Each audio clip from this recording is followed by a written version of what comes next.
News, सच जरूरी है।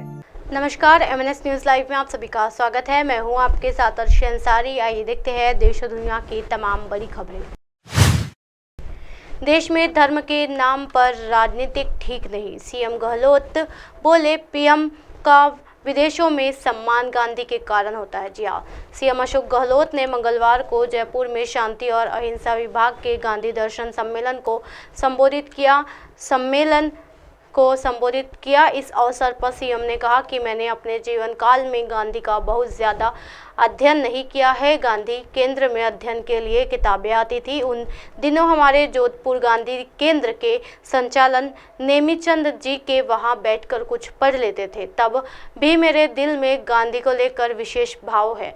PM का सम्मान गांधी के कारण है। जी हाँ, CM गहलोत ने कहा कि मैंने PM नरेंद्र मोदी को एक मीटिंग में कहा था कि मोदी जी, आप दुनिया भर में जहाँ भी जाते हो वहाँ आपका सम्मान इसलिए होता है क्योंकि आप गांधी के देश के आते हो। आप उस देश से आते हो जो जहाँ 70 साल बाद भी लोकतंत्र मजबूत रहा है। CM ने कहा कि धर्म के नाम पर जो राजनीतिक चल रही है वो देश को एक नहीं रख सकती। धर्म के नाम पर आप लोगों के भड़की सकती है। जी हाँ, लेकिन ये सब कुछ लंबे समय तक नहीं चल सकता। हमारे देश आज़ादी के 75 साल बीत जाने के बाद भी अखंड है क्योंकि इसके मूल में गांधी जी का संदेश है। जी हाँ, देश में संविधान की धज्जियां उड़ रही है। गहलोत केंद्र सरकार पर निशाना साधते हुए कहा कि गांधी का देश आज किस दिशा में जा रहा है, किस प्रकार संस्थाओं का दुरुपयोग हो रहा है, मणिपुर में क्यों हो रहा है। PM मोदी राजनीतिक करने के लिए मणिपुर की तुलना राजस्थान और छत्तीसगढ़ से कर रहे हैं। उन्होंने कहा कि PM मोदी कह रहे हैं कि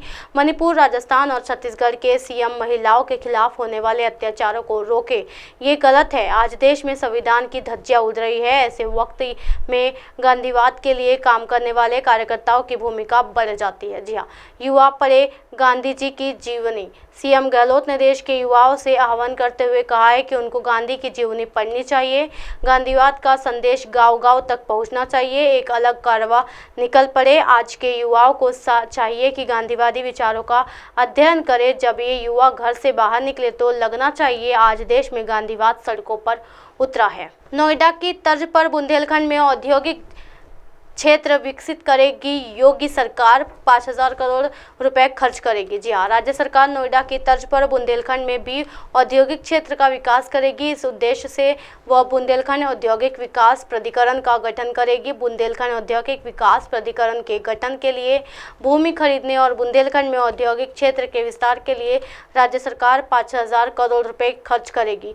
यूपी ग्लोबल इन्वेस्टर्स समिति 2023 के निवेशकों की ओर से पूरे प्रदेश में की जा रही विकसित भूमि की मांग को देखते हुए सरकार अन्य औद्योगिक विकास प्राधिकरणों को उनकी आवश्यकता और मांग के अनुसार भूमि खरीदने के लिए भी शर्तों के तहत धनराशि उपलब्ध कराएगी, जिसके लिए 3,000 करोड़ रुपए आवंटित किए गए हैं। मुख्यमंत्री योगी आदित्यनाथ की अध्यक्षता में मंगलवार को हुई कैबिनेट बैठक में इसके लिए शिक्षण देने के मद से आवंटित कुल 8,000 करोड़ रुपए की कार्य योजना को मंजूरी दी गई है। बुंदेलखंड औद्योगिक विकास प्राधिकरण के गठन और उसके विकास के लिए उपयोग में लाए जाने वाले 5,000 करोड़ रुपए की रकम में भी प्रारंभिक और पर UPCD द्वारा बुंदेलखंड औद्योगिक विकास प्राधिकरण की ओर से भूमि खरीदने के लिए आवश्यकता अनुसार धनराशि जिलाधिकारी झांसी और उपलब्ध कराई जाएगी। अधिकारण के गठन तथा उसमें कर्मियों की तैनाती हो जाने पर शेष धनराशि भूमि खरीदने और विकास कार्यों के लिए नवगठित बुंदेलखंड औद्योगिक विकास प्राधिकरण को उपलब्ध करा दी जाएगी। स्वीकृत धनराशि में से भूमि विकास के लिए किए जाने वाले कार्यों का अनुमोदन अवस्थापना एवं औद्योगिक विकास आयुक्त की अध्यक्षता में गठित समिति करेगी। UPCD बुंदेलखंड औद्योगिक विकास प्राधिकरण द्वारा स्वीकृत कृष्ण शरण की धनराशि का औद्योगिता प्रमाण पत्र समय से प्रस्तुत कराया जाएगा। वही 3,000 करोड़ रुपए में से अन्य औद्योगिक विकास प्राधिकरणों को आवश्यकता अनुसार जमीन खरीदने के लिए भूमि लागत का 50% राज्य सरकार द्वारा ब्याज मुक्त ऋण के रूप में उपलब्ध कराई जाएगी। प्राधिकरणों को शेष 500% धनराशि वित्तीय संस्थाओं या स्वयं के स्रोतों से वहन करनी होगी। समस्त औद्योगिक विकास प्राधिकरणों से प्रस्ताव प्राप्त होने पर भूमि क्रय ये विकास कार्यों का अनुमोदन अवस्थापना एवं औद्योगिक विकास आयुक्त की अध्यक्षता में गठित समिति द्वारा किया जाएगा। इसी तरह की दिन भर की तमाम बड़ी खबरों से फिर कराओगे आपका रूबरू। तब तक के देखते रहिए MNS न्यूज़ नेटवर्क। मेरे साथ यानी अर्शी अंसारी के साथ। नमस्कार।